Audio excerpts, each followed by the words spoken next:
మీ ఎలాంటి వ్యాపార ప్రకటనలకైనా వెంటనే మా ఛానల్ సంప్రదించండి. నమస్తే. ఈరోజు మన స్టూడియోలో ప్రముఖ ఆధ్యాత్మికవేత్త, ఆస్ట్రాలజర్ బ్రహ్మశ్రీ సుభాష్ శర్మ గారు మనతో ఉన్నారు. సో గురుగారితో మాట్లాడేద్దాం. నమస్కారం గురుగారు. శ్రీమాత్రే. గురుగారు, అక్టోబర్ మాసం విశేషంగా మనకి విజయదశమి ఉంది, దివాళీ ఉంది. సో మీనరాశి వారి పరిస్థితి ఏ విధంగా ఉండబోతుంది? ఆల్రెడీ ఏళ్ళనాటి శైలిలో ఉన్నారు, ప్రస్తుతం ఎలాంటి పరిస్థితి ఎదురే అవకాశాలు కనిపిస్తున్నాయి అంటారు? తప్పకుండా తెలియజేస్తానండి. ముందుగా ప్రేక్షకులందరికీ శ్రీమాత్రే నమః, శ్రీ గురుభ్యో నమః. జ్ఞాని నామ్నపి చేతాంసి దేవి భగవతి హిస బలాయ కృష్యమోహాయ మహామాయ ప్రయశ్చతి. మీనరాశి వారికి ఇదొక అద్భుత అవకాశం అని చెప్పుకోవచ్చు. ఎందుకంటే ఈ మీనరాశి వారికి ఈ లగ్నంలోనే అంటే మీనరాశిలోనే ఏలినాటి శని ప్రభావం ప్రారంభమైంది కాబట్టి మీనరాశి వారికి ఈ ఏలినాటి శని ప్రభావం తగ్గించుకునే అవకాశము, దీని పరిణామాలు ఎదుర్కోవాల్సిన సందర్భం వచ్చినప్పుడు దాన్ని అధిగమించేటటువంటి అవకాశాలు ఈ అక్టోబర్ మాసంలో వాళ్ళకు ఒక అద్భుత అవకాశము అని చెప్పుకోవచ్చు. ఈ అక్టోబర్ మాసంలో ధనత్రయోదశి అని ఒక అద్భుతమైనటువంటి తిథి రాబోతుంది. అంటే ప్రతి సంవత్సరం దీపావళికి 3 రోజుల ముందు ధనత్రయోదశి రావడం జరుగుతుంది. కనుక ఈ దీపావళికి ముందుగా వచ్చే ధనత్రయోదశి రోజున ఈ మీనరాశి వారు కమలాత్మిక సహిత శ్రీ మహాలక్ష్మి యాగంలో పాల్గొనడం ద్వారా వాళ్లకు ఏలినాటి శని ప్రభావం పూర్తిగా తగ్గుముఖం పట్టేటటువంటి మహద్భాగ్యం పట్టేటటువంటి అవకాశం. జాతకంలో ఎప్పుడైనా గుర్తుపెట్టుకోండి, ఏ రాశి వారికైనా సరే కష్టములు, నష్టములు, బాధలు, దుఃఖములు ఇవన్నీ కూడా జాతకరీత్యా వారి వారి యొక్క కాల ప్రామాణిక రీత్యా వాళ్ళు ఎదుర్కోవాల్సిన పరిస్థితులు వస్తాయి. అలా ఎదుర్కోవాల్సిన పరిస్థితులు వచ్చినప్పుడు దాన్ని తగ్గించుకునేటటువంటి అవకాశాలు అతి కొద్ది మందికి మాత్రమే దొరుకుతాయి. అందులో ఈ మీనరాశి వారు మహా అదృష్టవంతులు అని చెప్పుకోవచ్చు. ఈ ధనత్రయోదశి రోజున కమలాత్మిక సహిత శ్రీ మహాలక్ష్మి యాగంలో పాల్గొనడం ద్వారా ఏలినాటి శని ప్రభావం తగ్గుముఖం పట్టేటటువంటి అవకాశం ఉంటుంది. అలాగే ఈ మాసంలో వాళ్లకు తప్పకుండా ఈ యాగంలో పాల్గొంటే గనక ఎంతో కొంత లాభం జరుగుతుంది. అదే రకంగా ఈ మాసంలో ఈ మీనరాశి వారి యొక్క ప్రభావం ఎలా ఉంటుంది అని అంటే గనక అవసరానికి మించినటువంటి ఖర్చులు అధికమవుతూ ఉంటాయి. అలాగే వేళ తప్పినటువంటి భోజనం చేస్తూ ఉంటారు. అలాగే అకాల ప్రయాణాలు చేస్తూ ఉంటారు. వీలైనంత వరకు డబ్బులు అధికంగా ఖర్చు పెట్టేటటువంటి అవకాశాలు, ప్రయత్నాలు ఎక్కువగా చేసేటటువంటి విధానాలు వీళ్ళ జీవితంలో ఏర్పడుతూ ఉంటాయి. విదేశాలకు వెళదామనుకుంటారు, ఆటంకాలు మొదలవుతూ ఉంటాయి. పెద్దవాళ్లతో గొడవలు మొదలవుతుంటాయి. కుటుంబంలో సౌఖ్యం తగ్గిపోతూ ఉంటుంది. భార్యాభర్తలు ఇద్దరూ కూడా గొడవలు, దెబ్బలాటలు ఇవే మొదలవుతుంటాయి. కుటుంబ సమస్యలు తలెత్తేటటువంటి అవకాశాలు ఈ మీనరాశి వారికి ఎదురవుతూ ఉంటాయి. ఇప్పుడు రాబోయేటటువంటి వృత్తి, వ్యాపారము ఎవరైతే చేస్తున్నారో వారందరికీ కూడా ఎదురు దెబ్బలు తగిలేటటువంటి పరిస్థితులు ఈ మాసంలో వీళ్ళకు ఏర్పడబోతున్నాయి. కనుక మీనరాశి వారు వీలైనంత వరకు జాగ్రత్తగా ఉండేటటువంటి ప్రయత్నం చేయండి. అనవసరమైనటువంటి విషయాల్లో కలగజేసుకోకుండా వీలైనంత వరకు దైవిక నామస్మరణ చేసేటటువంటి ప్రయత్నం చేయండి. తద్వారా వీళ్ళకు శుభం లాభం కలుగుతుంది. అలాగే ఎన్నో రకాలైనటువంటి ప్రయత్నాలు చేస్తూ ఉంటారు, కానీ ఈ యొక్క ప్రయత్నాలు అన్నీ కూడా విఫలమయ్యేటటువంటి సూచనలే ఉంటూ ఉన్నాయి. కష్టపడతారు కానీ ఫలితం దక్కదు.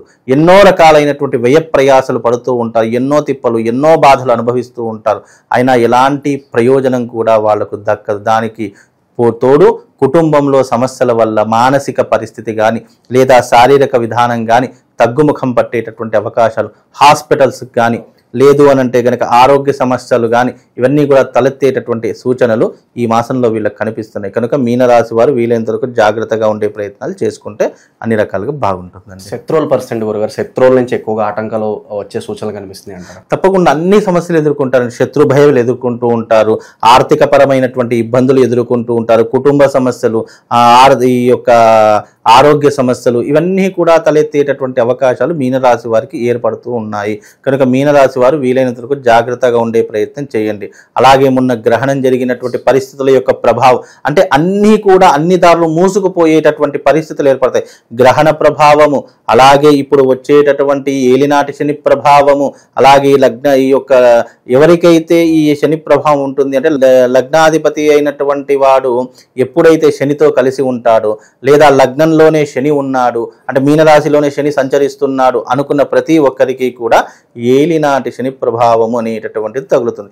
శని ప్రభావం ఉన్నప్పుడు ఎలాంటి ఇబ్బందులు ఎదురవుతాయి అని అంటే ఆర్థిక పరంగా, శారీరక పరంగా, మానసిక పరంగా యాక్సిడెంట్లు కావడము, దెబ్బలు తాకడము, ప్రాణాలు కోల్పోవడము, థాట్స్ అంటే ఈ థాట్ ప్రాసెస్ అన్నీ కూడా సూసైడ్ వైపు వెళ్ళిపోవడము, లేదు అని అంటే ఏదో రకమైన చిక్కులు చికాకులు ఇలాంటివన్నీ కూడా ఎదుర్కోవాల్సినటువంటి పరిస్థితి మీనరాశి వారికి ఏర్పడబోతుంది.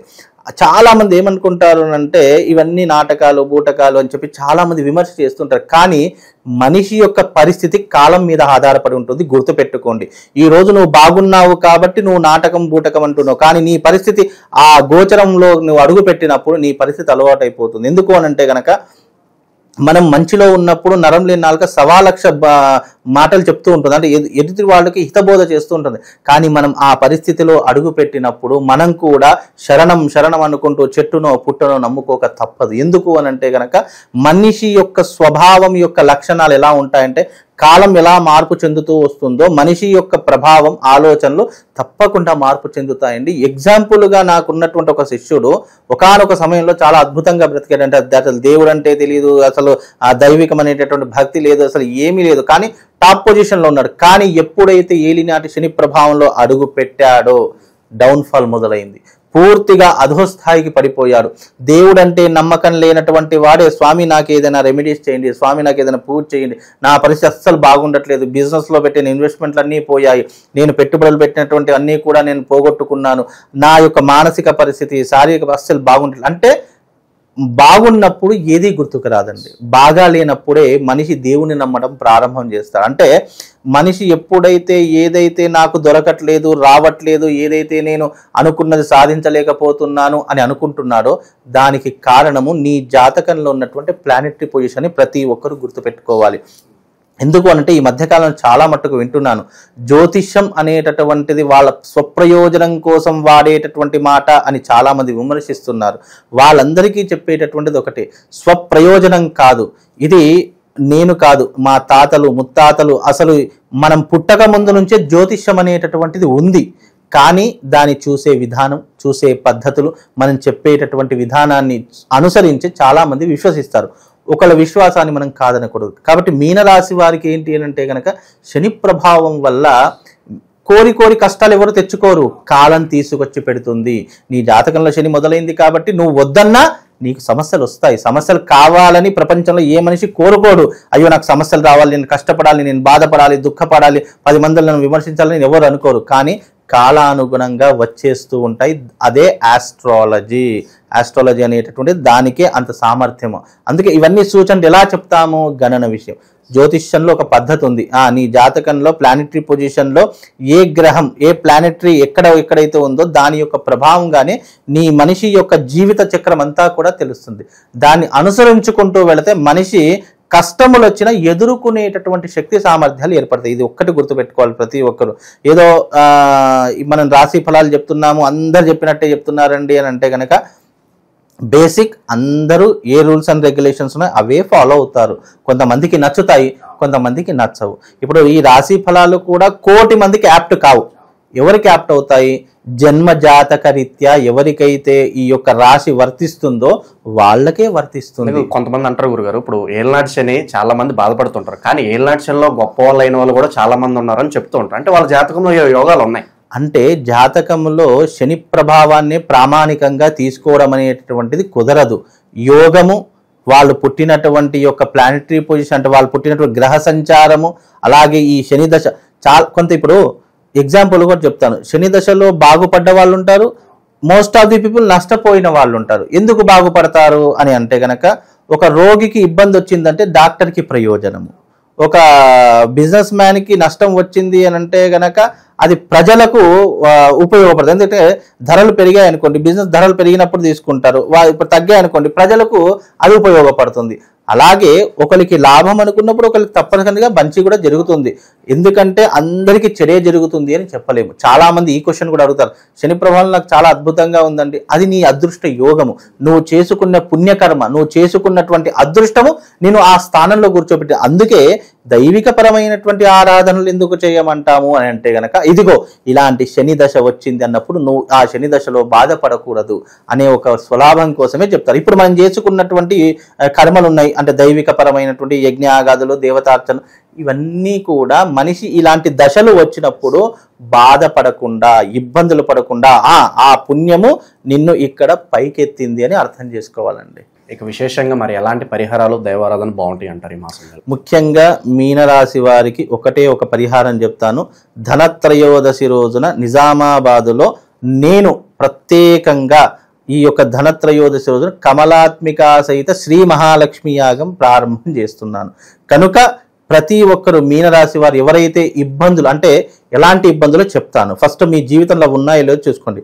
ఆర్థిక పరమైనటువంటి ఇబ్బందులు, ఆరోగ్యపరమైనటువంటి ఇబ్బందులు, నెగిటివ్ ఎనర్జీ, ఈ మూడు ఉన్నటువంటి వారు తప్పకుండా ఆ మహాలక్ష్మి యాగంలో, అంటే శ్రీ కమలాత్మిక సహిత శ్రీ మహాలక్ష్మి యాగంలో పాల్గొనాలి. పాల్గొన్న ప్రతి ఒక్కరికి యాగముతో పాటు అక్కడ రక్షణ కవచాలు, అంటే వాళ్లకు రక్షగా ఒక యంత్రం ఇస్తాను. అంటే ఆ యొక్క పూజకు సంబంధించినటువంటిది కాకుండా వాళ్ళ ప్రాబ్లం రిలేటెడ్గా ఒక యంత్రము. అది ఇంకోటి ఏమిటి అంటే గనక ఆ యొక్క ధనత్రయోదశి ఆదివారం రోజున వస్తుంది. ఆదివారం రోజున విశేషంగా వస్తుంది కాబట్టి మాస శివరాత్రి కలుసుకొని వస్తుంది. మాస శివరాత్రి ఆదివారము ప్లస్ ధనత్రయోదశి. మాస శివరాత్రి అంటే శివుడికి గొప్పతనము. ధనత్రయోదశి, ధనానికి అధిపతి అయినటువంటి వాడు కూడా శివుడే. చాలా మంది శ్రీ మహాలక్ష్మి అంటారు కానీ కాబట్టి శివుడే ఇక్కడ. కాబట్టి శివ సంపుటీకరణమైనటువంటి శ్రీచక్ర నిర్మితమైనటువంటి ఒక శివలింగాన్ని కూడా వాళ్లకు ప్రసాద రూపకంగా అందిస్తాను. యంత్ర ప్రసాదము, శ్రీచక్ర స్ఫటికలింగం అనేటటువంటిది కూడా వాళ్ళకు ప్రసాదంగా ఇస్తాను.